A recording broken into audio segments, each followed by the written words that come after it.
आप सुन रहे हैं जगत गुरु तत्वदर्शी संत रामपाल जी महाराज द्वारा लिखित पुस्तक जीने की राह का पेज नंबर 85।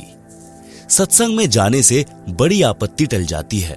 परमेश्वर कबीर जी कहते हैं, संत शरण में आने से आई टले बला, जय भाग्य में सूली हो कांटे में टल जाए। भावार्थ, समर्थ कबीर परमेश्वर के कृपा पात्र सच्चे गुरु यानी सतगुरु से दीक्षा लेने वाले भक्त भक्तमती की परमात्मा रक्षा करता है। यदि पूर्व जन्म के पाप के कारण साधक को मौत की सजा सूली यंत्र के द्वारा मिलनी भाग्य में लिखी हो, जो अत्यधिक पीड़ादायक होती है, तो परमात्मा उस साधक के उस मृत्यु दंड को समाप्त करके कुछ छोटा मोटा दंड जैसे पैर में कांटा लगना देकर टाल देता है। भयंकर दंड को नाम मात्र के दंड में बदल देता है, जो बहुत बड़ी बला यानी परेशानी थी। एक गांव में संत का आश्रम था, जो गांव से लगभग 2 किलोमीटर दूर बना था। उस गांव के कई परिवार संत जी के शिष्य थे। संत जी वर्ष में केवल 2 बार उस आश्रम में आते थे। उसके साथ कुछ स्थायी शिष्य भी आते थे। वह संत अपनी मंडली के साथ प्रत्येक बार 2 महीने उस आश्रम में रहता, फिर अन्य आश्रमों में जाता था। संत जी अपने कार्यक्रम के अनुसार 2 महीने के लिए आया हुआ था। उस गांव के भक्तों ने भोजन की व्यवस्था अपने अपने घरों से कर रखी थी। एक परिवार एक दिन का भोजन आश्रम वालों को घर बनाकर लाकर खिलाता था। प्रत्येक भक्त की इच्छा रहती थी कि अपने गुरुजी को उत्तम भोजन, खीर व सब्जी रोटी खिलाए। एक परिवार का भोजन का दिन था। उस दिन दूध खराब हो गया। उस माई का नाम कस्तूरी था। उसी के पड़ोस में एक परिवार था, जिसमें केवल 2 माँ बेटा थे। कारण यह था कि उस बहन रामू के पति की मृत्यु उस समय हो गई जब लड़का 2 वर्ष का था। उस बहन ने एक घटना देखी थी कि उसके परिवार में दूसरे दादसरे की संतान में एक बहू विधवा हो गई थी। एक पुत्र 3 वर्ष का था। उसने अपने देवर से शादी कर ली। देवर भी शादीशुदा यानी मैरिड था। देवर से भी उसको एक पुत्र प्राप्त हो गया। देवर देवरानी उससे मजदूर के समान बर्ताव करते थे। रूखा सूखा झूठा टुकड़ा पहले बेटे तथा माता को देते थे, जिस कारण से लड़के ने बड़ा होने पर आत्महत्या करनी पड़ी। वह भी पागल होकर कहीं चली गई। सब देवर जेठ बुरे नहीं होते। इस घटना को याद करके उस रामो बहन ने जेठ देवर से विवाह नहीं किया, लत्ता नहीं ओढ़ा, अपने बेटे कर्मपाल को पाला पोसा, मेहनत मजदूरी की। कुछ जमीन भी थी, उसी में मेहनत करके गाय भैंस को पालती थी। अपने बेटे को अच्छा घी दूध पिलाती खिलाती थी। विचार करती थी कि बेटा शीघ्र जवान हो जाएगा, इसका विवाह करूंगी, यह अपने कार्य को संभाल लेगा, मैं सुख का जीवन जीऊंगी। परंतु सत्संग बिना ज्ञान नहीं, ज्ञान सद्गुरु देता है। भक्ति बिना जीव सुखी नहीं हो सकता, चाहे कितना ही धनी क्यों ना हो। आप सुन रहे हैं जगत गुरु तत्वदर्शी संत रामपाल जी महाराज द्वारा लिखित पुस्तक जीने की राह का पेज नंबर 86। सिर पर पिता का साया नहीं था। बेटा माँ के लाड़ से बिगड़ता ही है। माँ का स्वभाव अपनी संतान को सर्व संभव सुख देना होता है। कहावत है कि रांड यानी विधवा का बेटा तथा रंडवे यानी विधुर की बेटी बिगड़ती यानी आवारा होती ही है। कारण पिता कार्यवश बेटी की गतिविधि पर ध्यान नहीं रख पाता। माँ बेटी की गतिविधि पर ध्यान नहीं दे पाती। बेटी को तो अपने साथ रखती है, जिस कारण से कर्मपाल नशा करने लगा। माता से झगड़ा करके रुपए या बाजरा ज्वार चना ले जाता, उसे बेचकर नशा करता था। माँ सारा दिन रोती रहती थी कि सोचा क्या था, यह कैसी कर्म गति। आगे से आगे सब उल्टा हो रहा है, जिस चिंता के कारण दुबली पतली हो गई थी। भक्तमती कस्तूरी अपनी पड़ोसन रामू यानी राम प्यारी के घर गई। पहले कुशल मंगल की औपचारिकता करते हुए पूछा कि बेटा क्या कर रहा है, कैसे हो माँ बेटा। यह बात सुनकर बहन रामू रोने लगी और बोली कि बहन कैसे भी नहीं है, लड़का बिगड़ गया है, नशा करता है, कहना नहीं मानता है, झगड़ा करता है, गाली गलौज पर उतर आता है, आपको तो पता है परिवार तथा गांव वालों ने मेरे ऊपर कितना दबाव डाला था जेठ का लत्ता ओढ़ने यानी पति के बड़े भाई से पुनः विवाह करने के लिए। मैंने राजवंती की घटना से डरकर जेठ से विवाह नहीं किया, अपने बेटे को सुखी देखने के लिए। आज इसने उससे भी अधिक दुख दे दिया। मन करता है कि कहीं चली जाऊं या आत्महत्या कर लूं। भक्तमती कस्तूरी ने कहा कि बहन, गलत बात नहीं सोचा करते, बड़ा होकर सुधर जाएगा। आप मर गई तो तेरे को पता है चाचे ताऊ सारी जमीन हड़प लेंगे, लड़के को अधिक नशा कराकर मार डालेंगे। ऐसा विचार न कर। एक काम करो, मेरे साथ सत्संग में चला करो। यहां अकेली के मन में ऐसे विचार आते रहेंगे। सूख कर कांटा हो गई हो। रामो बोली, ना बहन ना, मेरे को तो नगर के लोग वैसे ही शक की नजर से देखते हैं। कोई व्यक्ति किसी कार्यवश घर आ जाता है तो छतों पर चढ़कर एक आंख से देखते हैं। आपके तो सिर पर धनी पति है। मैं सत्संग में चली गई तो जीना हराम कर देंगे, मुझे मरना ही पड़ेगा। बहन यूं बता,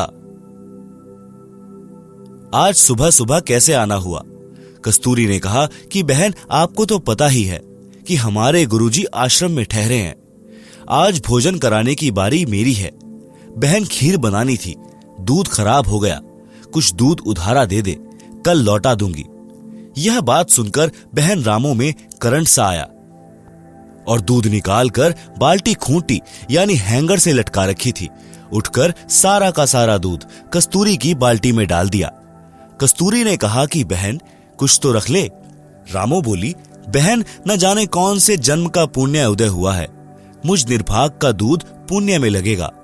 बस बहन ले जा, संतों भक्तों को भोजन करा। कस्तूरी बहन आश्चर्यचकित थी कि सारा का सारा दूध तो मैं सत्संगी होते हुए भी नहीं दे सकती थी, किलो 2 किलो तो रखती। बहन रामो को तो सत्संग की प्रेरणा की आवश्यकता है। आप सुन रहे हैं जगत गुरु तत्वदर्शी संत रामपाल जी महाराज द्वारा लिखित पुस्तक जीने की राह का पेज नंबर 87। उस दिन तो कस्तूरी को समय नहीं मिला। अगले दिन के 11-12 बजे रामो के घर गई। गांव में 12 से 2 तक दिन का समय महिलाओं को बातें करने का मिल जाता है। 2 घंटे तक सत्संग की बातें जो गुरुजी से सुनी थी सारी बताई, परंतु लोक लाज के कारण रामो मानने को तैयार नहीं थी। बहन कस्तूरी ने बताया कि हे बहन, आपने मीराबाई का नाम सुना है? रामो बोली कि हाँ, कृष्ण जी की भक्तिन थी। कस्तूरी बोली कि वह मंदिर में जाती थी। ठाकुर परिवार में जन्म था। महिलाओं को घर से बाहर जाने पर प्रतिबंध था, परंतु मीराबाई ने किसी की परवाह नहीं की। फिर उसका विवाह राजा से हो गया। राणा जी धार्मिक विचार के थे। उसने मीरा को मंदिरों में जाने से नहीं रोका, अपितु लोक चर्चा से बचने के लिए मीरा जी के साथ 3-4 महिला नौकरानी भेजने लगा, जिस कारण से सब ठीक चलता रहा। कुछ वर्ष पश्चात मीरा जी के पति की मृत्यु हो गई। देवर राजगद्दी पर बैठ गया। उसने कुल के लोगों के कहने से मीरा को मंदिर में जाने से मना किया, परंतु मीराबाई जी नहीं मानी, जिस कारण से राजा ने मीरा को मारने का षड्यंत्र रचा। विचार किया कि ऐसी युक्ति बनाई जाए कि यह भी मर जाए और बदनामी भी ना हो। राजा ने विचार किया कि इसे कैसे मारे। राजा ने कहा कि सपेरे एक ऐसा सर्प ला दे कि डिब्बे को खोलते ही खोलने वाले को डंक मारे और व्यक्ति मर जाए। ऐसा ही किया गया। राणा जी ने अपने लड़के का जन्मदिन मनाया। उसमें रिश्तेदार तथा अन्य गणमान्य व्यक्ति आमंत्रित किए। राजा ने मीरा जी की बांदी यानी नौकरानी से कहा कि ले, यह बेशकीमती हार है, मेरे बेटे का जन्मदिन है, दूर दूर से रिश्तेदार आए हैं। मीरा को कह दे कि सुंदर कपड़े पहनकर इस हार को गले में पहन ले, नहीं तो रिश्तेदार कहेंगे कि अपनी भाभी जी को अच्छी तरह नहीं रखता। मेरी इज्जत बेइज्जती का सवाल है। बांदी ने उस आभूषण के डिब्बे को मीराबाई को दे दिया और राजा का आदेश सुना दिया। उस आभूषण के डिब्बे में विशैला काले सफेद रंग का सर्प था। मीरा ने बांदी के सामने ही उस डिब्बे को खोला। उसमें हीरे मोतियों से बना हार था। मीराबाई ने विचार किया कि यदि मैं हार नहीं पहनूंगी तो व्यर्थ का झगड़ा होगा। मेरे लिए तो यह मिट्टी है, यह विचार करके मीरा जी ने वह हार गले में डाल लिया। राजा का उद्देश्य था कि आज सर्प डंक से मीरा की मृत्यु हो जाएगी तो सबको विश्वास हो जाएगा कि राजा का कोई हाथ नहीं है। हमारे सामने सर्प डसने से मीरा की मृत्यु हुई है। कुछ समय उपरांत राजा मंत्रियों सहित तथा कुछ रिश्तेदारों सहित मीरा के महल में गया तो मीराबाई जी के गले में सुंदर महंगा हार देखकर राणा बौखला गया और बोला, बच्चलन, यह हार किस यार से लाई है? मीराबाई जी के आंखों में आंसू थे। बोली कि आपने ही तो बांदी के द्वारा भिजवाया था, वही तो है। बांदी को बुलाया तथा पूछा कि वह डिब्बा कहाँ है। बांदी ने पलंग के नीचे से निकाल कर दिखाया, यह रहा राजा जी जो आपने भेजा था। राजा वापिस आ गया।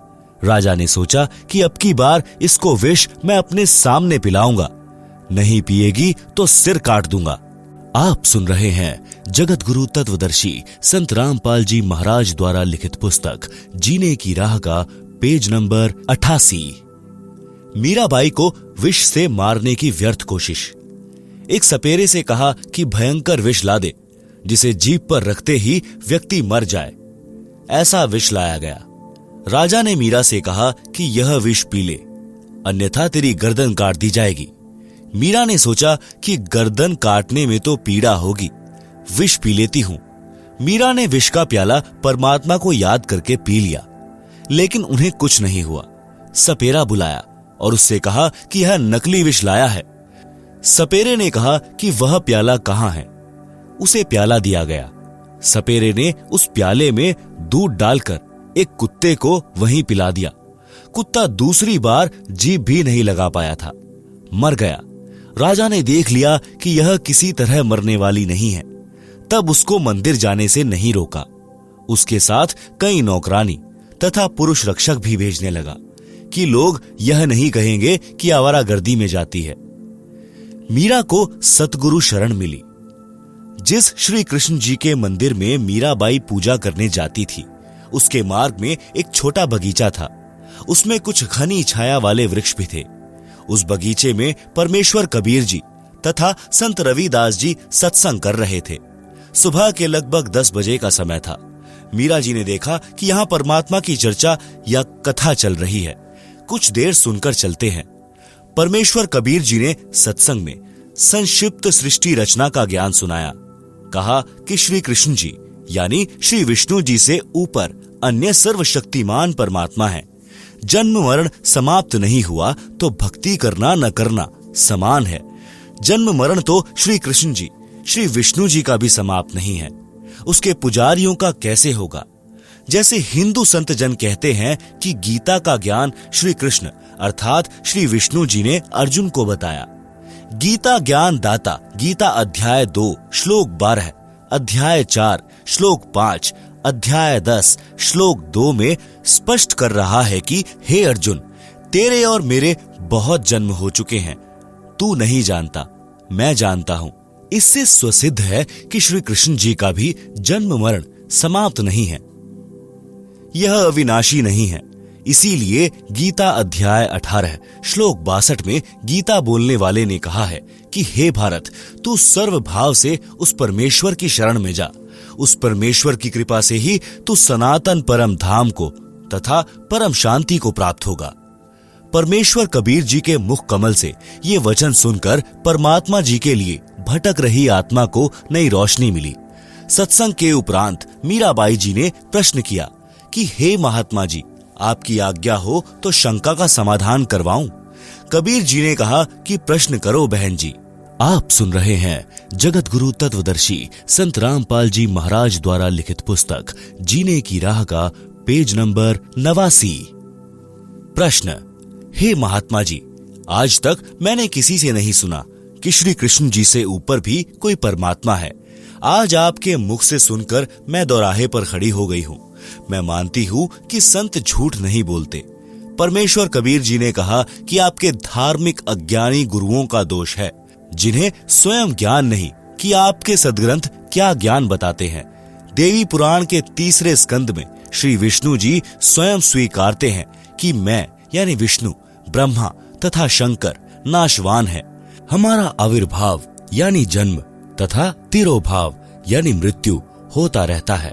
लेख समाप्त।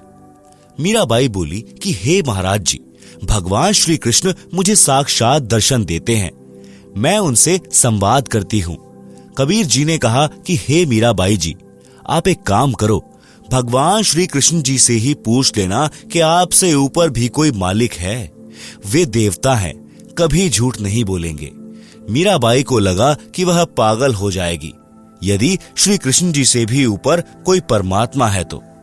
रात्रि में मीरा जी ने भगवान श्री कृष्ण जी का आह्वान किया। त्रिलोकीनाथ प्रकट हुए। मीरा ने अपनी शंका के समाधान के लिए निवेदन किया कि हे प्रभु, क्या आपसे ऊपर भी कोई परमात्मा है? एक संत ने सत्संग में बताया है। श्री कृष्ण जी ने कहा कि मीरा, परमात्मा तो है, परंतु वह किसी को दर्शन नहीं देता। हमने बहुत समाधि व साधना करके देख ली है। मीराबाई जी ने सत्संग में परमात्मा कबीर जी से यह भी सुना था कि उस पूर्ण परमात्मा को मैं प्रत्यक्ष दिखाऊंगा, सत्य साधना करके उसके पास सतलोक में भेज दूंगा। मीराबाई ने श्री कृष्ण जी से फिर प्रश्न किया कि क्या आप जीव का जन्म मरण समाप्त कर सकते हो? श्री कृष्ण जी ने कहा कि यह संभव नहीं। कबीर जी ने कहा था कि मेरे पास ऐसा भक्ति मंत्र है जिससे जन्म मरण सदा के लिए समाप्त हो जाता है। वह परम धाम प्राप्त होता है जिसके विषय में गीता अध्याय 15 श्लोक 4 में कहा है कि तत्व ज्ञान तथा तत्वदर्शी संत की प्राप्ति के पश्चात परमात्मा के उस परम धाम की खोज करनी चाहिए, जहां जाने के पश्चात साधक फिर लौटकर संसार में कभी नहीं आते। उसी एक परमात्मा की भक्ति करो।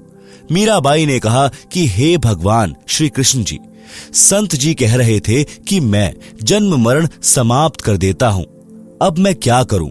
मुझे तो पूर्ण मोक्ष की चाह है। श्री कृष्ण जी बोले कि मीरा, आप उस संत की शरण ग्रहण करो, अपना कल्याण कराओ। मुझे जितना ज्ञान था वह बता दिया। मीरा अगले दिन मंदिर नहीं गई, सीधी संत जी के पास अपनी नौकरानियों के साथ गई तथा दीक्षा लेने की इच्छा व्यक्त की तथा श्री कृष्ण जी से हुई वार्ता भी संत कबीर जी से साझा की। उस समय छुआछूत चरम पर थी। ठाकुर लोग अपने को सर्वोत्तम मानते थे। परमात्मा मान बड़ाई वाले प्राणी को कभी नहीं मिलता। मीराबाई की परीक्षा के लिए कबीर जी ने संत रविदास जी से कहा कि आप मीरा राठौर को प्रथम मंत्र दे दो, यह मेरा आपको आदेश है। संत रविदास जी ने आज्ञा का पालन किया। संत कबीर परमात्मा जी ने मीरा से कहा कि बहन जी, वो बैठे संत जी, उनके पास जाकर दीक्षा ले लें। बहन मीरा जी तुरंत रविदास जी के पास गई और बोली, संत जी, दीक्षा देकर कल्याण करो।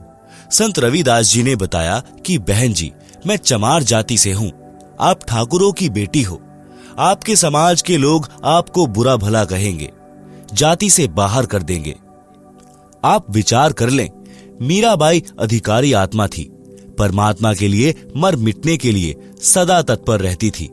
बोली, संत जी, आप मेरे पिता, मैं आपकी बेटी, मुझे दीक्षा दो, भाड़ में पड़ो समाज। कल को कुतिया बनूंगी तब यह ठाकुर समाज मेरा क्या बचाव करेगा। सत्संग में बड़े गुरुजी यानी कबीर जी ने बताया है कि कुल करनी के कारणे हंसा गया बिगोए, तब कुल क्या कर लेगा जब चार पांव का होए। आप सुन रहे हैं जगत गुरु तत्वदर्शी संत रामपाल जी महाराज द्वारा लिखित पुस्तक जीने की राह का पेज नंबर 90। शब्दार्थ। कबीर परमेश्वर जी सतर्क कर रहे हैं कि हे भक्त यानी स्त्री पुरुष जो कुल परिवार व संसार की शर्म के कारण भक्ति नहीं करते, कहते हैं कि घर परिवार वाले व संसार के व्यक्ति मजाक करेंगे कि नाम दीक्षा लेकर दंडवत प्रणाम करते हो, अन्य देवी देवताओं की पूजा नहीं करते हो, श्राद्ध पिंडदान नहीं करते हो, तुम्हें शर्म आनी चाहिए। उन्होंने अपना मानव जीवन नष्ट कर लिया। भक्ति न करने से जब चार पैर के पशु यानी गधे, कुत्ते, सूअर, बैल आदि बनोगे, तब ये कुल व संसार के व्यक्ति क्या बचाव करेंगे। भक्ति ने बचाव करना था, वह की नहीं, इसलिए भक्ति करो। संत रविदास जी उठकर संत कबीर जी के पास गए और सब बात बताई। परमात्मा बोले कि देर न कर, ले आत्मा को अपने पाले में, उसी समय संत रविदास जी ने बहन मीरा को प्रथम मंत्र केवल 5 नाम दिए। ये 5 नाम शरीर में बने कमलों को खोलने वाले हैं, राधा स्वामी पंथ वाले नहीं हैं, तथा न दामा खेड़ा वाले गद्दी से दिए जाने वाले हैं। उनसे भिन्न मोक्ष में सहयोगी मंत्र हैं। मीराबाई को बताया कि यह इनकी पूजा नहीं है, इनकी साधना है। इनके लोक में रहने के लिए, खाने पीने के लिए जो भक्ति धन चाहिए है वह इन मंत्रों से ही मिलता है। यहाँ का ऋण उतर जाता है, फिर मोक्ष के अधिकारी होते हैं। परमात्मा कबीर जी तथा संत रविदास जी वहां 1 महीना रुके। मीराबाई पहले तो दिन में घर से बाहर जाती थी, फिर रात्रि में भी सत्संग में जाने लगी, क्योंकि सत्संग दिन में कम तथा रात्रि में अधिक होता था। कोई दिन में समय निकाल लेता, कोई रात्रि में। मीरा के देवर राणा जी मीरा को रात्रि में घर से बाहर जाता देखकर जल भुन गए, परंतु मीरा को रोकना तूफान को रोकने के समान था। इसलिए राणा जी ने अपनी मौसी जी यानी मीरा की माता जी को बुलाया और मीरा को समझाने के लिए कहा कि इसने हमारी इज्जत का नाश कर दिया। बेटी माता की बात मान लेती है। मीरा की माता ने मीरा को समझाया। मीरा ने उसका तुरंत उत्तर दिया। शब्द सत्संग में जाना मीरा छोड़ दे, आए म्हारी लोग करें तकरार। सत्संग में जाना मेरा ना छूटे री, चाहे जल के मरो संसार। थारे सत्संग के राहे में आहे वहां पे रहते हैं काले नाग, कोए कोए नाग तने डस लेवे, जब गुरु म्हारे मेहर करें री, अरी वै तो सर्प गंडेवे बन जावे। थारे सत्संग के राहे में आहे वहां पे रहते हैं बबरी शेर, कोए कोए शेर तने खा लेवे, जब गुरुआ की मेहर फिरे री, आरी व तो शेरों के गीदड़ बन जावे। थारे सत्संग के बीच में आहे वहां पे रहते हैं साधु संत, कोए कोए संत तने ले रमे, तेरे री मन में माता पाप है री। संत मेरे माँ बाप है री, आरी ये तो कर देंगे बेड़ा पार, वो तो जात चमार है, इसमें मारी हार है। तेरे री लेखे माता चमार है री, मेरा सिरजनहार है री, आरी वे तो मीरा के गुरु रविदास। आप सुन रहे हैं जगत गुरु तत्वदर्शी संत रामपाल जी महाराज द्वारा लिखित पुस्तक जीने की राह का पेज नंबर 91। शब्दार्थ। मीराबाई की माता ने कहा कि हे मीरा, तू सत्संग में जाना बंद कर दे। संसार के व्यक्ति हमारे विषय में गलत बातें करते हैं। मीरा ने कहा कि हे माता, मैं सत्संग में जाना बंद नहीं करूंगी। संसार भले ही ईर्ष्या की आग में जलकर मर जाए। माता ने मीरा को भय कराने के लिए बताया कि जिस रास्ते से तू रात्रि में सत्संग सुनने के लिए जाती है, उस रास्ते में सर्प तथा सिंह रहते हैं, वे तुझे मार देंगे। मीरा ने उत्तर दिया कि मेरे गुरुजी इतने समर्थ हैं, वे कृपा करेंगे तो सिंह तो गीदड़ की तरह व्यवहार करेंगे और सर्प ऐसे निष्क्रिय हो जाएंगे जैसे गंडेवे प्राणी होते हैं। जो सर्प जैसे आकार के होते हैं, परंतु 6 या 8 इंच के लंबे और आधा इंच गोलाई के मोटे होते हैं, वे डसते नहीं। मीरा की माता ने फिर कहा कि सत्संग सुनने वाले स्थान पर कुछ युवा भक्त पुरुष भी रहते हैं, कोई तेरे को कहीं ले जाएगा और गलत कार्य करेगा। मीरा ने उत्तर दिया कि हे माता, आपके मन में दोष है, इसीलिए आपके मन में ऐसे विचार आए हैं। हे माता, वे संत व भक्त तो मेरे माता पिता के समान हैं, वे ऐसा गलत कार्य नहीं करते। मीरा की माता ने छुआछूत के कारण मीरा को रोकना चाहा। कहा कि हे मीरा, तेरा गुरु रविदास तो अनुसूचित जाति का चमार है, इससे हम राजपूतों की बेइज्जती हो रही है, सत्संग में जाना बंद कर दे। मीरा ने कहा कि हे माता, आपके विचार से मेरे गुरुजी अनुसूचित जाति के चमार हैं, मेरे लिए तो मेरे परमात्मा हैं, मैं उनकी बेटी, वे मेरे पिता हैं, सत्संग में जाना बंद नहीं होगा। यह कथा सुनकर राम प्यारी यानी रामू की आंखें सी खुल गई। अगले दिन कस्तूरी के साथ सत्संग में गई और एक सत्संग सुनते ही दीक्षा ले ली। फिर एक दिन के भोजन की सेवा मांगी। सब परिवारों ने कहा कि बहन, हम अपनी सेवा नहीं छोड़ सकते, गुरुजी अगली बार आएंगे, तब तेरी बारी लगवा देंगे। भक्तमती रामो को तो पल की भी चैन नहीं थी, रोने जैसा चेहरा कर लिया। उसी समय कस्तूरी बोली कि बहन, आगे जब मेरी बारी आएगी तो सुबह का भोजन मैं करा दूंगी, रात्रि का आप करा देना। आप सुन रहे हैं जगत गुरु तत्वदर्शी संत रामपाल जी महाराज द्वारा लिखित पुस्तक जीने की राह का पेज नंबर 92। रामों की खुशी का ठिकाना नहीं रहा, कहीं कहीं पैर टिके। बारी आने पर रात्रि का भोजन तैयार किया। खीर, हलवा, सब्जी, मांडे यानी पतले रोटी फुलके बनाए, परंतु लीला सद्गुरु की। रामों को तेज बुखार हो गया, शरीर अंगार की तरह जलने लगा, एक कदम भी चलने की हिम्मत नहीं रही। उसी समय रामों का लड़का आ गया। बहन रामो ने कहा कि बेटा, आज मेरा एक काम कर दे, तेरा जिंदगी भर एहसान नहीं भूलूंगी। बेटा, मैंने गुरु बनाया है, आज रात्रि का भंडारा तेरी ताई भक्तमती कस्तूरी की बारी से मांग कर लिया है। बेटा देख, मेरे को तेज बुखार हो गया है, बदन आग की तरह जल रहा है, चलने की हिम्मत नहीं है। लड़का बोला कि मुझे समय नहीं है, मैं ना देकर आऊं भोजन आश्रम में। माताजी, आप उस आश्रम में ना जाया करो, मुझे आपके बारे में बहुत कुछ सुनना पड़ता है। यह सुनकर भक्तमती रामो फूट फूट कर रोने लगी। लड़के को दया आई, परंतु झुंझलाकर बोला, कहाँ है भोजन, दे आता हूं। रामो बहन तुरंत उठी और सब भोजन दे दिया। लड़का उस भोजन को एक तसले में रखकर आश्रम में ले गया।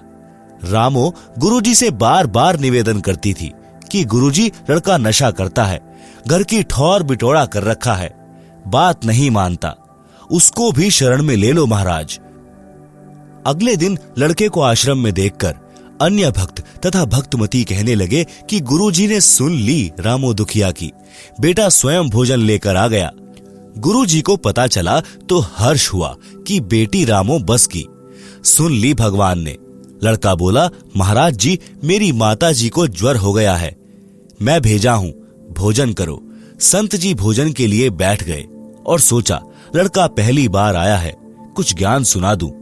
संत जी ने कहना शुरू किया कि बेटा, माता पिता की सेवा करनी चाहिए, उनकी आज्ञा का पालन करना चाहिए, मोक्ष के लिए गुरु बनाकर सत्य भक्ति करनी चाहिए।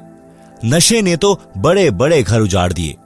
लड़का तो जला भुना बैठा था, उसे तो पल पल की देरी महसूस हो रही थी, क्योंकि उस रात्रि में उसने अपने साथी चोरों के साथ राजा के घर में चोरी करने जाना था। रात्रि के 12 बजे से बाहर मंदिर में इकट्ठा होकर चोरी करने जाना था। उनकी कल्पना थी कि रानियों के महंगे महंगे हार होते हैं, वे चुरा कर लाएंगे, माला माल हो जाएंगे। इसलिए लड़का संत जी से बोला कि बाबा जी, जल्दी भोजन खा लें, मुझे शिक्षा की आवश्यकता नहीं है। संत जी को अच्छा सा नहीं लगा। मन में विचार किया कि रामो वास्तव में दुखी है इस शैतान से। खाना खाते ही बिना बर्तन धोए बर्तन उठाकर चल पड़ा नगर की ओर। आधे रास्ते से अधिक तय करने के पश्चात उसके पैर में मोटी शूल यानी कीकर का कांटा लग गई। पैर में बहुत पीड़ा हुई, चलने में भी कठिनाई हुई। जैसे तैसे घर आया, आंगन में बर्तन पटक कर लगा अपनी माता को उल्हाने देने। आज ही तेरे गुरुजी के दर्शन किए, आज ही मेरे भाग फूट गए, मेरे पैर में कांटा लग गया, मैं चलने लायक भी नहीं रहा। आज के पश्चात आश्रम की ओर मुख करके भी न सोऊं। रामो का बुखार हल्का हो चुका था। शीघ्र उठी और कांटा लगे पैर को धोया। उसके ऊपर तेल की गाद यानी तेल के नीचे जमा मैल को कपड़े से बांध दिया और सुबह कांटा निकलवाने की योजना बनाई। लड़का अपनी माता से बहुत लड़ा, ओछी मंदी बातें भी कही, क्योंकि लड़के कर्मपाल को तो चोरी में शामिल न होने के कारण बहुत बड़ी हानि हुई लग रही थी। जैसे तैसे सुबह हुई, लड़के का कांटा निकलवा दिया। आप सुन रहे हैं जगत गुरु तत्वदर्शी संत रामपाल जी महाराज द्वारा लिखित पुस्तक जीने की राह का पेज नंबर 93। माता यानी रामो घर के कार्य में लग गई। कुछ देर में एक बैंड बाजा बजता हुआ आया। नगर निवासियों को पता होता था कि इस प्रकार का साज उस समय शहर में बजाया जाता है जब किसी को मौत की सजा दी जाती है। इसलिए प्रत्येक व्यक्ति अपने अपने घरों के बाहर खड़े हो जाते थे और जाना करते थे कि किसको किस कारण सूली तोड़ा जा रहा है। राजा के सिपाही उन चारों व्यक्तियों से कहलवा रहे थे कि अपना दोष बताओ। वे कह रहे थे कि हम राजा के घर चोरी करने गए थे, हमने घोर अपराध किया है, आज शाम को हमें सूली पर चढ़ाया जाएगा। कोई सुनता हो तो कभी ऐसी गलती ना करना। कर्मपाल को अपने साथी चोरों को पहचानते देर नहीं लगी और माजरा भी समझ गया। रामो बोली कि ठीक हुआ और करना चोरी, तुम्हें यही सजा चाहिए थी, करके खाया नहीं जाता। रामो अपने घर में चली गई। कर्मपाल द्वार पर भयभीत स्थिति में डरा डरा सा खड़ा रहा। फिर घर में जाकर जोर जोर से रोने लगा। रामो ने देखा कि कर्मपाल क्यों रो रहा है। पूछा कि बेटा क्या हो गया? कांटा भी निकल गया, अब क्या दर्द हो रहा है? कर्मपाल उठा और अपनी माता के सीने से लिपट गया। बोला, माँ, भला हो आपके गुरुजी का, जिसने तेरे बेटे की सूली की सजा कांटे में टाल दी। माँ, आज तेरा बेटा सूली चढ़ना था। माँ, आप कैसे जीवित रहती? रामो बोली कि मेरा बेटा क्या चोर है? क्यों टूटता सूली? चोरों को सजा मिलती है। कर्मपाल बोला, हाँ माँ, तेरा बेटा चोर था। आज के बाद कसम है माँ तेरी, कभी नशा नहीं करूंगा। आपके साथ सत्संग में चला करूंगा, आपके साथ घर के काम में हाथ बटाऊंगा। मैं अपनी जिंदगी में अपनी माँ को कभी दुखी नहीं करूंगा। रामो बोली कि रे निकम्मे, चोरी भी तो करने लग गया था। लड़का बोला कि हाँ माँ, पक्का चोर हो गया था। धन्य है आपके सतगुरु, धन्य है मेरी माँ, जिसे ऐसे महापुरुष की शरण मिली है। माँ, आज ही चल, मुझे दीक्षा दिलाकर ला। रामो तुरंत लड़के को भक्तमती कस्तूरी के पास ले गई। सब वृतांत बताया। कस्तूरी भी सब कार्य छोड़कर उनके साथ आश्रम में गई और गुरुजी का धन्यवाद किया। सब घटना को बताया। लड़के को नाम दिलाया। एक अन्य गांव के सत्संगी परिवार की लड़की से कर्मपाल का विवाह हो गया। पूरा परिवार सत्संग में आने लगा तथा सेवा करके सुखी जीवन जीने लगा। रामो तो सत्संग के रंग में ऐसी रंगी, जब जब सतगुरुजी मंडली समेत आकर आश्रम में रुकते, वह तो सुबह चली जाती, देर शाम को आती और सेवा करती, बर्तन साफ करती, गुरुजी के वस्त्र धोती। सत्संग का तो एक शब्द भी नहीं छोड़ती थी। एक समय सर्दी का मौसम था। सुबह 10 बजे सत्संग शुरू हुआ। आप सुन रहे हैं जगत गुरु तत्वदर्शी संत रामपाल जी महाराज द्वारा लिखित पुस्तक जीने की राह का पेज नंबर 94। गुरुजी ने रामो से बोला कि बेटी, वस्त्र धोला नदी पर, धूप थोड़ी देर रहती है, सत्संग के बाद जाएगी तो वस्त्र सूख नहीं पाएंगे। रामो बहन वस्त्र बाल्टी में डालकर चल पड़ी। नदी थोड़ी दूरी पर थी। कपड़े पानी में बाल्टी में भिगोकर सोडा डाल दिया। सोचा कि जितनी देर वस्त्र सोडा में भीगेंगे तब तक सत्संग सुनाती हूँ। आश्रम के बाहर दीवार के साथ कान लगाकर सत्संग वचन सुनने लगी। सत्संग समापन पर सत साहिब की ध्वनि सुनी तो रामो को कपड़े याद आए। दौड़ी दौड़ी नदी की ओर चली और डरी हुई थी कि आज तो गलती हो गई, गुरुजी के वचन की अवहेलना हो गई, मेरे ऊपर डांट पड़ेगी। गुरुजी नाराज हो गए तो मेरी तो सेवा पर पानी फिर जाएगा। हे भगवान, यह कौन बनी? इन्हीं विचारों में नदी पर पहुंची तो देखा कि बाल्टी खाली थी और वस्त्र धोकर झाड़ियों पर सुखा रखे थे जो सूख चुके थे। रामो उन बहनों से बोली जो पहले से नदी पर अपने वस्त्र धो रही थी कि हे बहनों, ये वस्त्र आपने धोकर सुखाए हैं क्या? सब अन्य महिलाएं रामो की ओर देखने लगी। एक बोली कि बहन, तेरा दिमाग चल गया है क्या या मजाक कर रही है? आप स्वयं तो कपड़े धो रही थी बेसब्री होकर, हमारे भी छींटे लग रहे थे, तेरे को टोका भी था कि धीरे धीरे कपड़े धो। तू खुद झाड़ियों पर सुखा कर गई थी, अब क्या भांग का नशा कराई है? रामो रोने लगी और सब कपड़े उठाकर बाल्टी में डालकर आश्रम की ओर चली। आश्रम में किसी सेवादार ने रामो को आश्रम के बाहर बैठे सत्संग सुनते देर तक देखा था। उसने गुरुजी को बताया कि आज आपके कपड़े गीले ही रहेंगे, क्योंकि रामो तो सत्संग समापन तक बाहर दीवार के कान लगाकर सत्संग सुन रही थी, अभी गई है कपड़े धोने। इतने में रामो ने आश्रम में प्रवेश किया और कपड़े गुरुजी के पास रखकर फूट फूट कर रोने लगी। संत जी ने कपड़े छुए तो पूर्ण रूप से सूखे थे। रामू से रोने का कारण पूछा तो बताया कि गुरुजी, आपने दुखी होकर स्वयं कपड़े धोए हैं। मेरे से गलती हो गई। मैंने ऐसे ऐसे सोचा था कि कुछ देर सत्संग सुनकर कपड़े धोऊंगी, परंतु ध्यान नहीं रहा। गुरुजी बोले कि बेटी, परमात्मा कबीर जी रामो बनकर कपड़े धो गए हैं।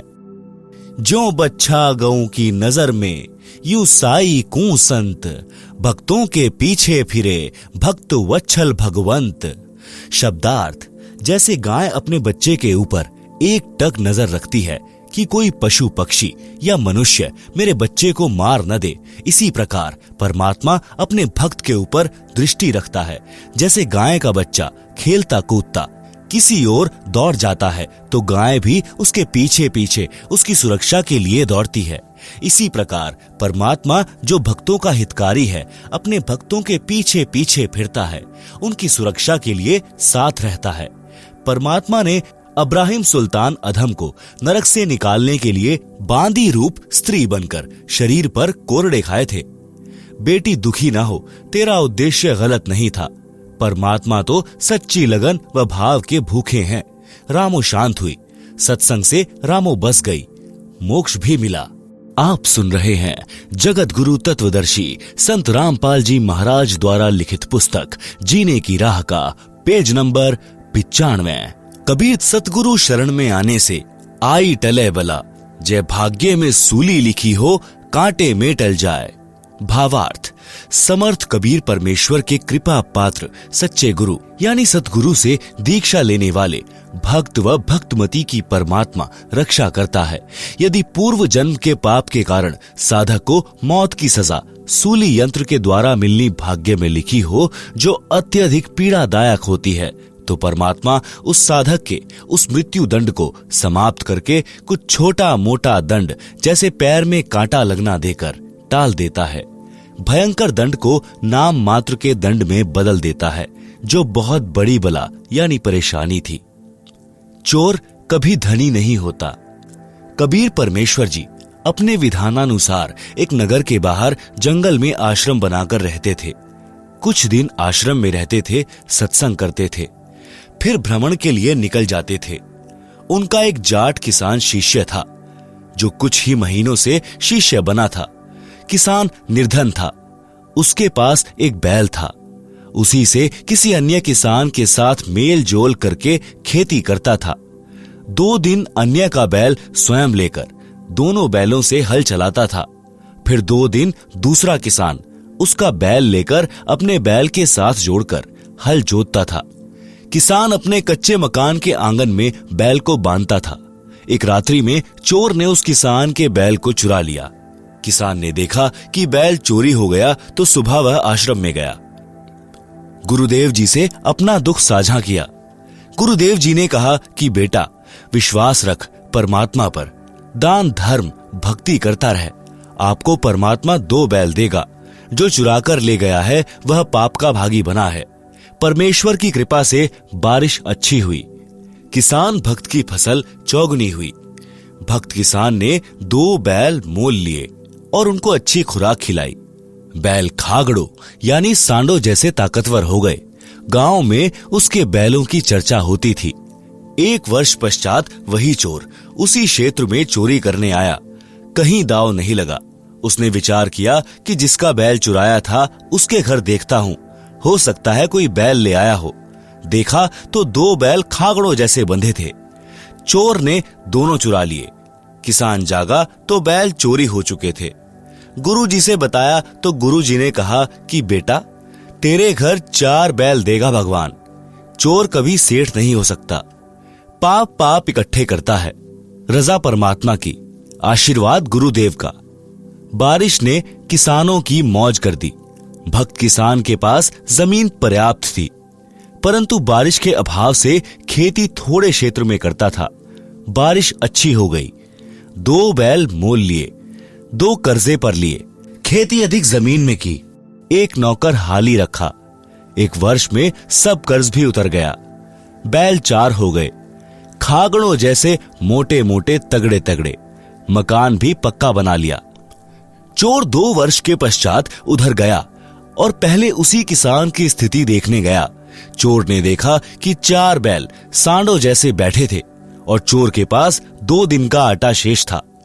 अधिक निर्धन हो गया था। आप सुन रहे हैं जगत गुरु तत्वदर्शी संत रामपाल जी महाराज द्वारा लिखित पुस्तक जीने की राह का पेज नंबर 96। चोर ने किसान को रात्रि में नींद से उठाया तो किसान बोला, कौन हो आप? चोर ने कहा कि मैं चोर हूं जिसने तेरे 3 बैल चुराए थे। किसान बोला, भाई मेरी नींद खराब ना कर, तू अपना काम कर, परमात्मा अपना कर रहा है, मुझे सोने दे। चोर ने पैर पकड़ लिए और बोला, हे देवता, मेरे से अब चोरी नहीं हो रही। एक बात बता, आपका चोर आपके सामने खड़ा है, आप पकड़ भी नहीं रहे हो। हे भाई, तेरा 1 बैल मैंने चुराया। तेरे घर अगले वर्ष 2 बैल खांकड़ों जैसे बंधे थे, वे दोनों भी मैं चुरा ले गया।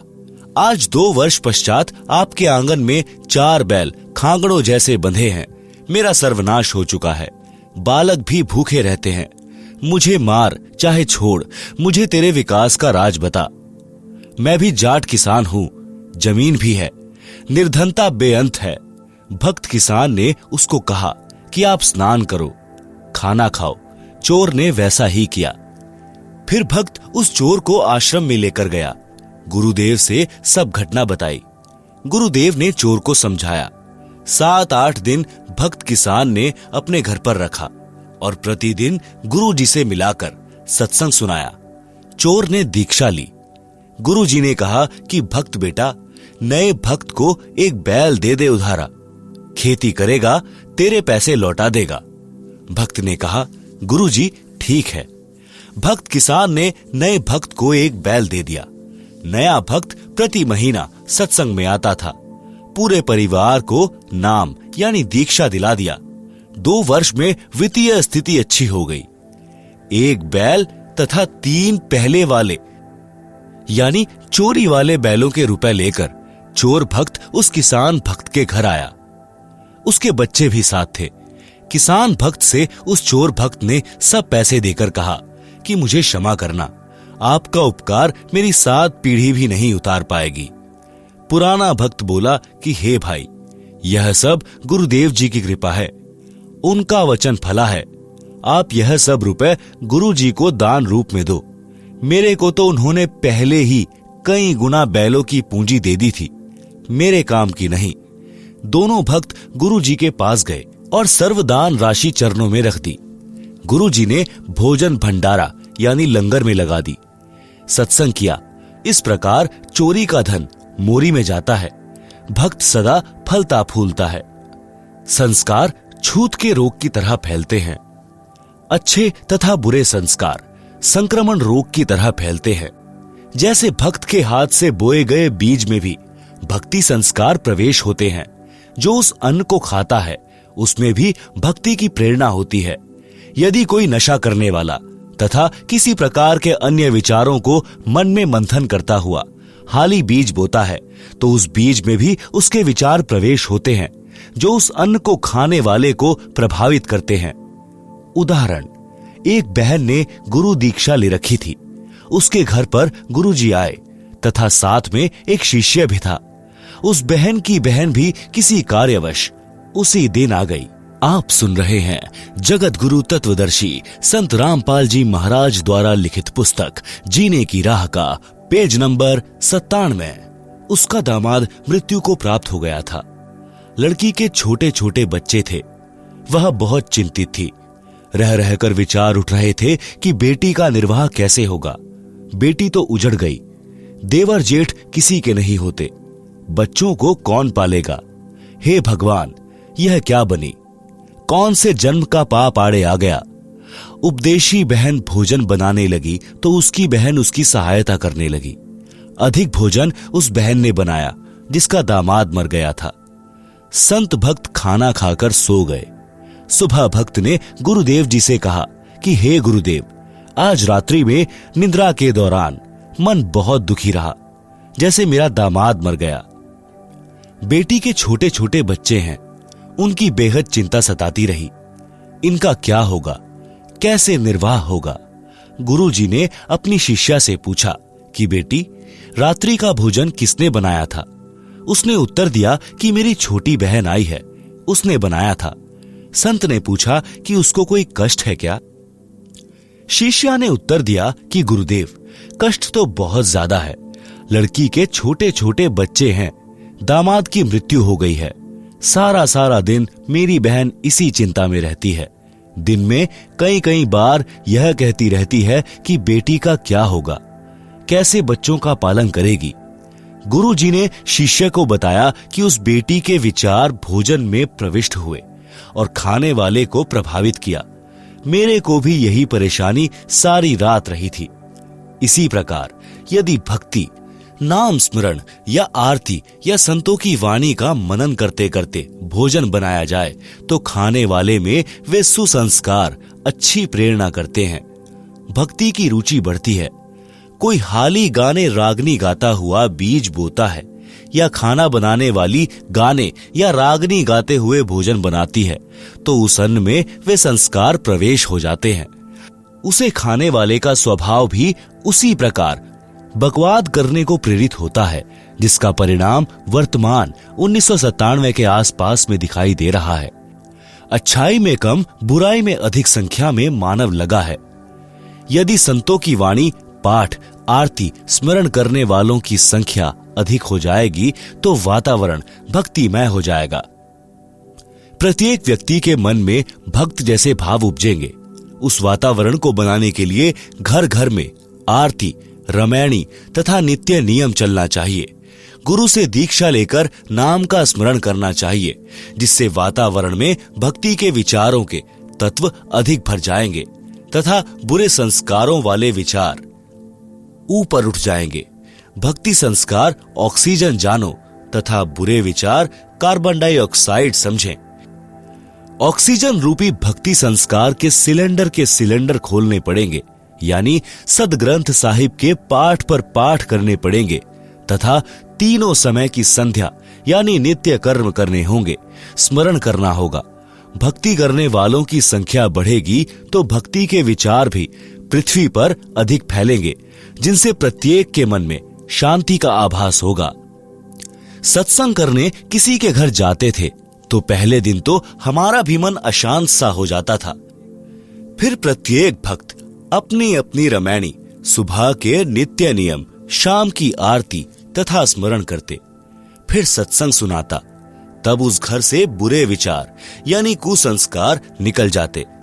सुसंस्कारों की अधिकता होने से मन शांत होता। जब हम सत्संग या पाठ करके अगले गांव जाने लगते थे तो पूरा परिवार रोने लग जाता था। उनको इतनी शांति संत व भक्तों के संग में मिलती थी। उन संस्कारों का प्रभाव महीनों रहता है। यदि नाम लेकर प्रतिदिन की तीनों संध्या व स्मरण परिवार के लोग करने लग जाएं तो वह शांति सदा बनी रहती है। जो बीड़ी हुक्का में तमाकू यानी तंबाकू पीता है और वह बीज बोता है तो उस अन्न में भी तमाकू की वासना यानी सूक्ष्म तत्व प्रवेश कर जाते हैं। उस अन्न को खाने वाले में भी तमाकू सेवन करने की प्रेरणा बन जाती है, जिस कारण से नशा तेजी से युवाओं में बढ़ रहा है। जब तक बच्चे हैं तब तक तो पिता, चाचा, ताऊ, दादाजी के डर से तंबाकू सेवन नहीं करते, परंतु युवा होते ही वे संस्कार प्रबल हो जाते हैं और नशे की आदत शीघ्र पड़ जाती है। मेरा उद्देश्य है कि मानव समाज से नशा तथा अन्य सर्व बुराई जड़ से समाप्त करके धरती पर स्वर्ग बनाऊं। परमात्मा कबीर जी का कहा वचन साकार हुआ देखना चाहता हूं। उन्हीं की प्रेरणा व शक्ति से यह अनमोल कार्य सफल हो सकता है। यह दास तथा मेरे अनुयायी सच्ची नीयत से इस मिशन की सफलता के लिए प्रयत्नशील हैं। सफलता की पूरी आशा है। आप सुन रहे हैं जगत गुरु तत्वदर्शी संत रामपाल जी महाराज द्वारा लिखित पुस्तक जीने की राह का पेज नंबर 98। सांसारिक ची चू में ही भक्ति करनी पड़ेगी। एक थानेदार घोड़ी पर सवार होकर अपने क्षेत्र में किसी कार्यवश जा रहा था। ज्येष्ठ यानी जून का महीना, दिन के 1 बजे की गर्मी। हरियाणा प्रांत। एक किसान रहट से फसल की सिंचाई कर रहा था। बैलों द्वारा कोल्हू की तरह रहट को चलाया जाता था। बाल्टियों की लड़ी यानी चैन जो पुली यानी चक्री के ऊपर चलती थी, जिससे कुएं से पानी निकलकर खेत में जाने वाली नाली में गिरता था। रहट के चलने से जोर जोर की ची चू की आवाज हो रही थी। दरोगा तथा घोड़ी दोनों प्यास से व्याकुल थे। थानेदार ने पानी पीने तथा घोड़ी को पिलाने के लिए रहट की ओर प्रस्थान किया। रहट से हो रही जोर जोर की ची चू की आवाज से घोड़ी भड़क यानी डर कर दूर भाग गई। थानेदार ने किसान से कहा कि इस ची चू को बंद कर। किसान ने बैलों को रोक दिया। रहट चलना बंद हो गया। कुएं से पानी निकलना बंद हो गया। जो पानी पहले निकला था उसे जमीन ने अपने अंदर समा लिया। दरोगा घोड़ी को निकट लाया तो देखा कि नाली में पानी नहीं था। दरोगा ने कहा कि हे किसान, पानी निकाल। किसान ने बैल चला दिए। रहट से ची चू की आवाज और पानी दोनों चलने लगे। घोड़ी फिर फड़क गई और 1 एकड़ यानी 200 फुट की दूर पर जाकर रुकी।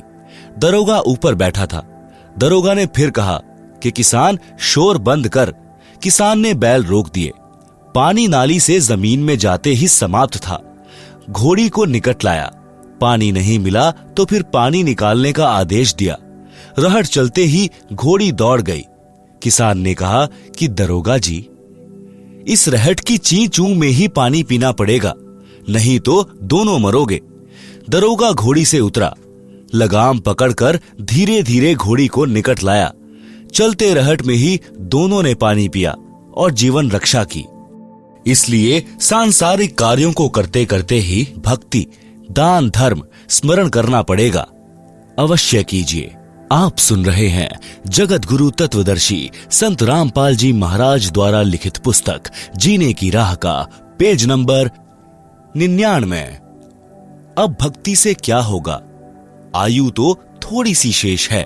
जिला जींद में गांव मनोरपुर में भक्त राम कुमार जी के घर 3 दिन का पाठ तथा सत्संग हो रहा था। गांव में पुरुष सत्संग को पाखंड मानते हैं, क्योंकि पुराने जमाने में सत्संग का आयोजन वृद्ध स्त्रियां करती थी।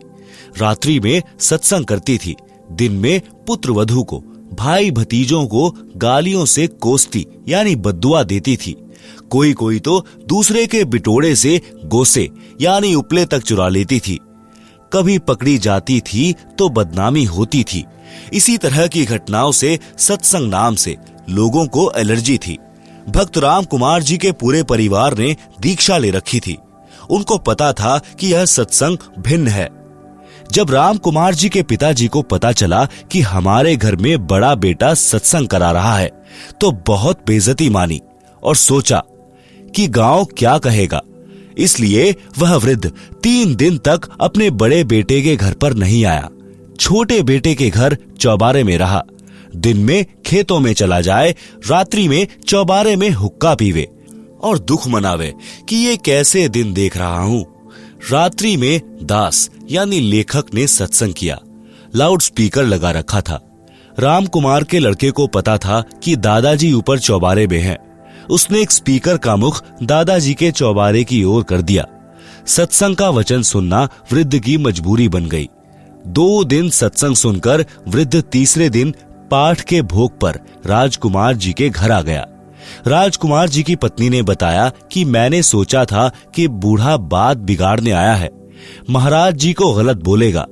पाठ का भोग लगने के पश्चात राजकुमार जी के पिताजी मेरे सामने बैठ गए और कहने लगे, महाराज जी, मैं तो इस सत्संग से घना नाराज था, परंतु 2 दिन आपकी बात सुनी, मेरे को झंझोड़ कर रख दिया।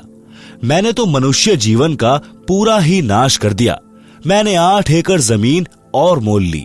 दोनों बेटों को पाला पोसा। दिन रात खेती के काम में लगा रहा। आपके विचारों से पता चला कि मैंने तो जीवन नाश कर दिया। अब 75 वर्ष की आयु हो चुकी है। अब भक्ति से क्या बनेगा? यह बात कहकर वह वृद्ध रोने लगा। हिचकी लग गई। मैंने उसे सांत्वना देते हुए कहा कि आप विश्वास करो, अब भी कुछ नहीं बिगड़ा है।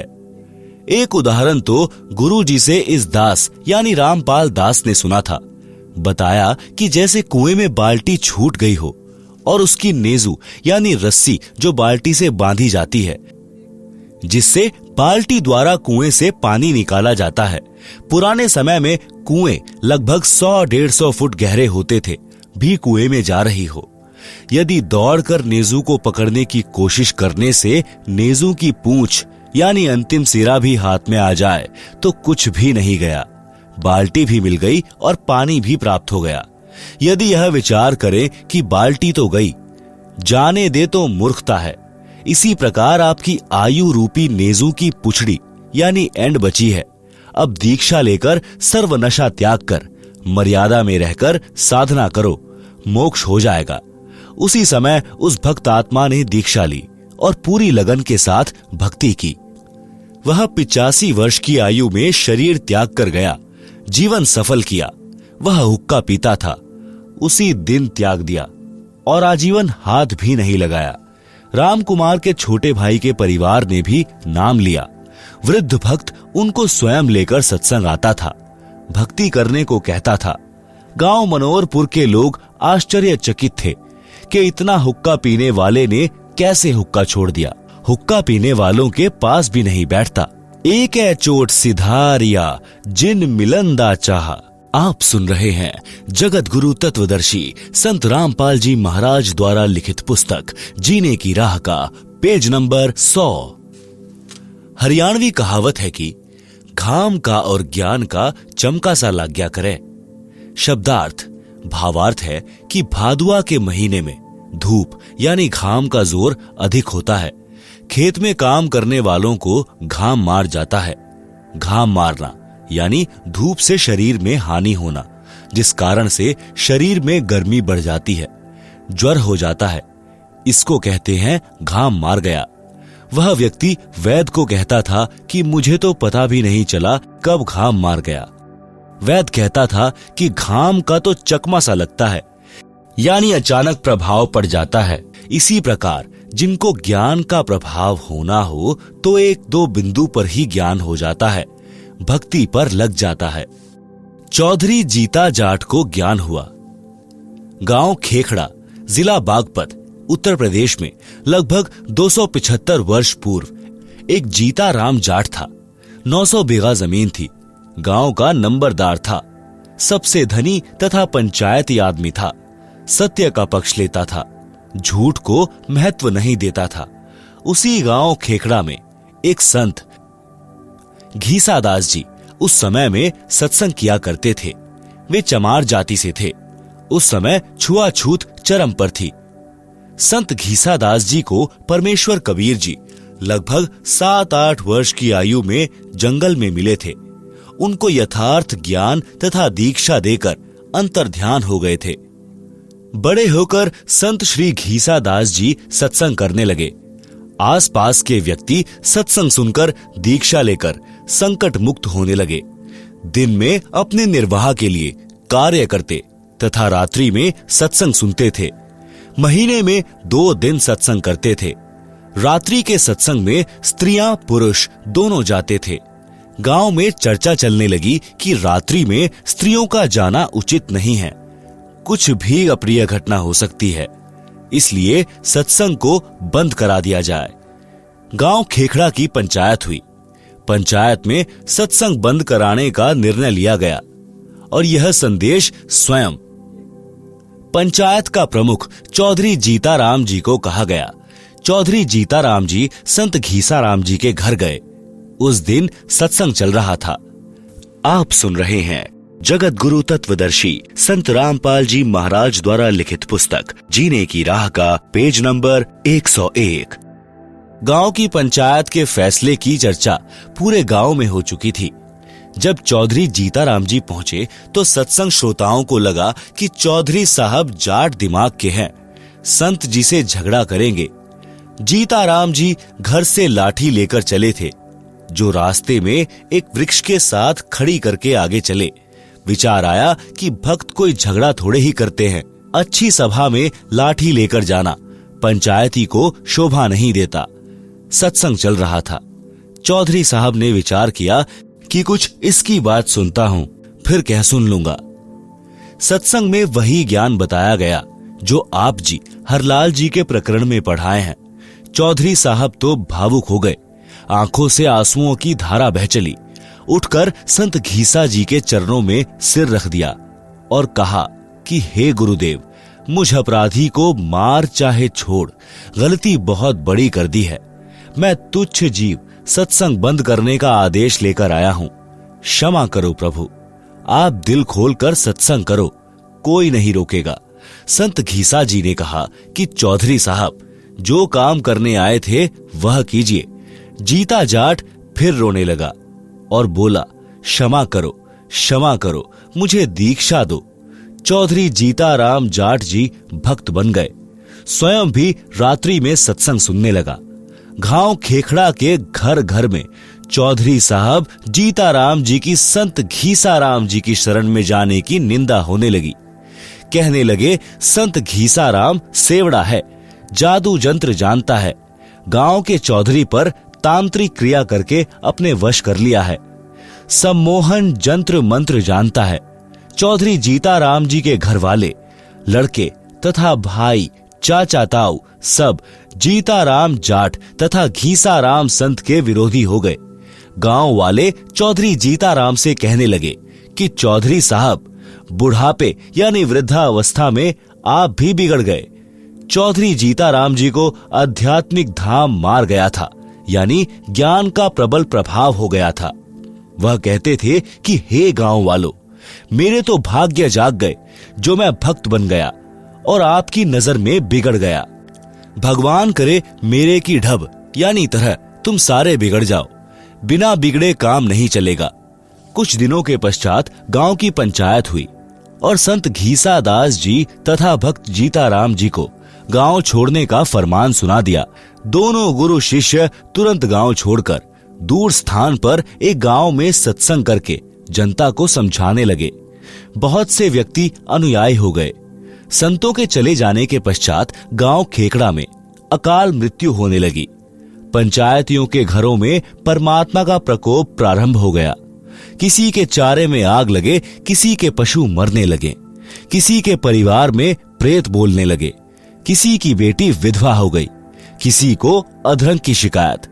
गांव में पशुओं में रोग फैल गया। गांव के कुछ व्यक्ति किसी बूझा पूछा करने वाले के पास गांव में हो रहे उपद्रव का कारण जानने के लिए गए। बूझा पूछा वाले ने बताया कि आपके गांव में 2 संत भक्त रहते थे, वे गांव से चले गए हैं।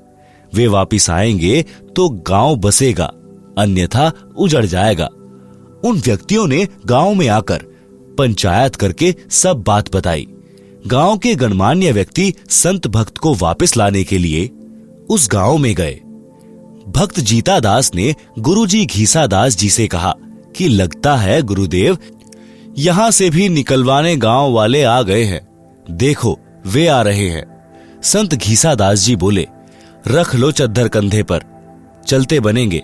इतने में गांव के चौधरी निकट आ गए और अपने अपने सिर के साफे यानी खंड के संत घीसा व भक्त जीता जी के चरणों में रख दिए। सब लोग बोले, महाराज जी गलती क्षमा करो, आपके आने के पश्चात गांव उजड़ने लग रहा है, बचाया जाए तो बचा लो, नहीं तो हम भी यहीं आपके पास ही रहेंगे। उस गांव के व्यक्ति भी इकट्ठे हो गए। सर्व घटना का पता चला। वर्तमान गांव वाले कहने लगे कि चौधरियों, तुम बसोगे तो हम उजड़ेंगे। जब से ये 2 देवता गांव में आए हैं, गांव में किसी की तू मैं भी नहीं हुई। 2 बार बारिश हो चुकी है, देखो फसल लहला रही है। खेखड़ा वालों ने विशेष विनय की तो दोनों महापुरुषों ने लौटने की हां कर दी और वर्तमान गांव वालों से कहा कि हम समय समय पर आते रहेंगे। प्रत्येक पूर्णमासी को आप खेखड़ा आया कीजिए, परमात्मा कबीर जी सब ठीक रखेंगे। दोनों महापुरुषों के आते ही पूरे गांव में पूर्ण शांति हो गई। पशुधन स्वस्थ हो गया। अगले दिन भारी बारिश हो गई। किसान लोग फूले नहीं समा रहे थे। 36 बिरादरी खुश थी। सब उपद्रव बंद हो गए। आज तक उस गांव में संत घीसा दास जी तथा भक्त जीता दास जी के नाम के मेले लगते हैं।